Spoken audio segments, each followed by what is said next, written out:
পাকাবুল বাজারে নাকি একটা 100 বছর আগে একটা ক্যাব ওপেন হয় আর আমি সেখানে 500 বছর পরে নাকি যাই। তো গাইস চলো পুরো ব্যাপারটা উলট পালট করে বলা যাক। তো হ্যালো এভরিওয়ান, আসসালামু আলাইকুম, আমি রাজীব। তো হঠাৎ করে চলে গিয়েছিলাম আজকে পাকাবুল বাজারে একটা ক্যাফে। তো বান্ধবীরা ফোন করেই বললো যে আমরা ক্যাফে আছি।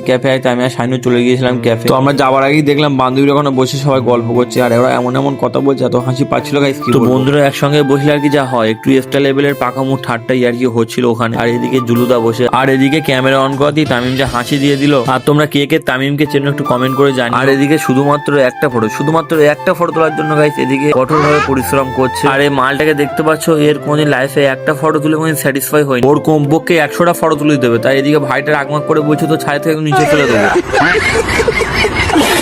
আর এদিকে ভাইরা ফটো তুলছিল, একটা বন্ধু জুতো হাতে নিয়ে কি বলছে শোনো। আর এই ভন্ড মাল ছালা যেখানে যাবে সেখানে গিয়ে ভন্ডামু। আর সত্যি কথা বলতে গাইস, এরকম দলের ভিতরে বন্ধু একটা আধটা না থাকলে ঠিক মজা আসে না। তো গাইস তারপর আমরা ওখান থেকে বার হয়ে যাই বাড়ি ফেরার উদ্দেশ্যে। তো দেখা হচ্ছে নেক্সট কোনো ভিডিওতে। টাটা।